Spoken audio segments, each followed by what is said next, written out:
আসসালামু আলাইকুম প্রিয় বন্ধুরা, আশা করি সকলে ভালো আছেন। আজ আমি আপনাদেরকে এমন একটি ঘটনা বলবো। ছেলে তার মাকে লাথি দেওয়ার কারণে কুকুরে পরিণত হয়ে গেল। এই সম্পর্কে একটি আশ্চর্য ঘটনা বলতে চলেছি, তাই আপনারা সকলে ধৈর্য ধারণ করে ভিডিওটি শেষ পর্যন্ত দেখুন এবং আমাদের চ্যানেলটিকে সাবস্ক্রাইব করুন। গ্রামের এক প্রান্তে রফিক নামে এক যুবক বাস করত।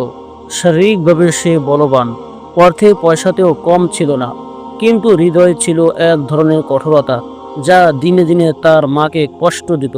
তার মা বৃদ্ধা, নড়াচড়া করতে কষ্ট হয়, তবুও নিজের হাতে রান্না করে, ঘর দর গুছিয়ে রাখে। কিন্তু রফিক কখনোই সন্তুষ্ট থাকতো না। সে চাইতো মায়ের কাছ থেকে অবিরাম সেবা নিতে, অথচ মায়ের প্রতি সামান্য সম্মানও দেখাতো না। একদিন সন্ধ্যাবেলায় মেঘলা আকাশের নিচে মায়ের রান্না পছন্দ হয়নি বলে রফিক রাগে ফেটে পড়ল। কথা কাটাকাটির এক পর্যায়ে সে নিজের মাকে লাথি মেরে ঘর থেকে বের করে দিল। বৃদ্ধা মা মাটিতে লুটিয়ে পড়ে কাঁদতে কাঁদতে বাইরে চলে গেলেন। মা ঘর থেকে বের হয়ে শুধু একটি কথা বললেন, হে রফিক, আল্লাহ তোমার বিচার করবেন। যে মাকে লাথি মারে তার আশীর্বাদ কেড়ে নেয় আল্লাহ তাআলা। এই কথার পরেই আকাশে যেন বিদ্যুৎ চমকালো, বাতাসে এক অদ্ভুত গন্ধ ছড়িয়ে পড়ল।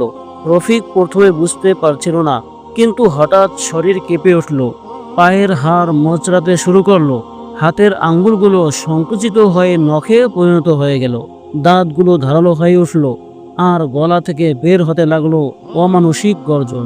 কয়েক মুহূর্তের মধ্যে রফিক আর মানুষ রইল না, সে পরিণত হলো এক কুৎসিত কুকুরে।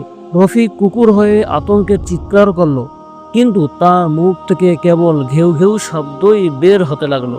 গ্রামের মানুষ ভয়ে ছুটে এলো। তারা দেখলো সদ্য রফিক যেই ঘরে ছিল সেখানে এখন এক অদ্ভুত চোখওয়ালা কালো কুকুর ঘুরে বেড়াচ্ছে। কেউ কেউ বলল এটা আল্লাহর গজব, আবার কেউ কেউ বলল নিজের মাকে অপমান করলে এমনই হয়। মানুষজন কুকুরটিকে ধাক্কা মেরে তাড়িয়ে দিল।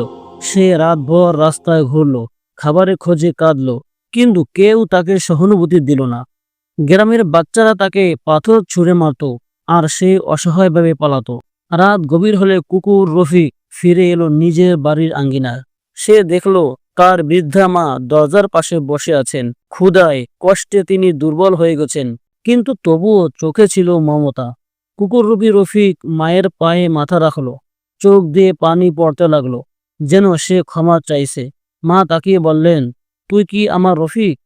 আল্লাহ তোকে শাস্তি দিয়েছেন, কিন্তু আমি তোকে ক্ষমা করলাম। যদি তুই তওবা করিস, হয়তো আল্লাহ ক্ষমা করে দেবেন। মায়ের সেই দোয়া শেষ হতেই আকাশ আবার কেঁপে উঠল। ভোরের আজানের সুর ভেসে এলো। ধীরে ধীরে কুকুরের দেহ কাঁপতে লাগলো এবং কিছুক্ষণের মধ্যে সে আবার মানুষের রূপ নিল। কিন্তু এবার তার চোখে অহংকার নেই, বরং অনুশোচনার অশ্রু। রফিক মায়ের পায়ে পড়ে কাঁদলো আর বলল, আম্মা, তুমি আমাকে ক্ষমা করে দাও। আমি আজ থেকে তোমার দাস হয়ে থাকব, আর কখনো তোমাকে কষ্ট দিব না। মা তাকে বুকে জড়িয়ে নিলেন। তারপর থেকে রফিক বদলে গেল। সে গ্রামের সবচেয়ে ভদ্র, দয়ালু, মা বাবার সেবক মানুষ হয়ে উঠল। আর গ্রামের লোকেরা প্রজন্ম থেকে প্রজন্ম পর্যন্ত এই ঘটনা শুনে শিক্ষা নিতে লাগলো, যে মাকে কষ্ট দেয় সে কখনো সুখী হতে পারে না। প্রিয় বন্ধুরা, আমাদের ঘটনা আজ এ পর্যন্তই।